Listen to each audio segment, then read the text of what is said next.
Ahir em van demanar que fera un vídeet. Intentaré posar-li humor, però el que em naix és repartir galtaes com si fora Ilia Topuria. A tots els líders polítics vaig a començar per Mazón. Eres un inútil superlatiu, un mentirós i un calent que estaves ahí pelant la pava a la periodista.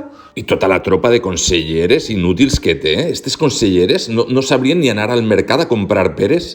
I després del meu partit pues està Teresa Rivera, que no s'entera, està Margarita Robles, que me puede tocar las partes nobles, i Marlaska, que pareix que li pega a la ayahuasca. I després, òbviament, mos queda el gran líder suprem, Perro Sánchez, que està encarregant-se de governar la galàxia més bé, i a nosaltres mos ha dit paciència i una canya que tot s'apanya. El que passa és que la canya se la van portar ella i en pa i porta.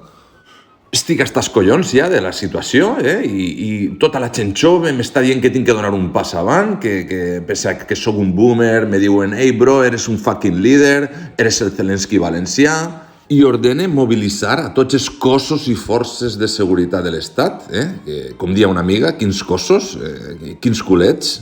I vull agrair als autèntics fucking líders que són els voluntaris. El que dona aquest pas avant no vol dir que renunci al meu poble. Jo seguiré anant als plenos, anar a donar la xapa a la ràdio, acudiré al dinaret del 74 i me prenc el cafè corrent si me'n vaig a una professor i tot el que faci falta.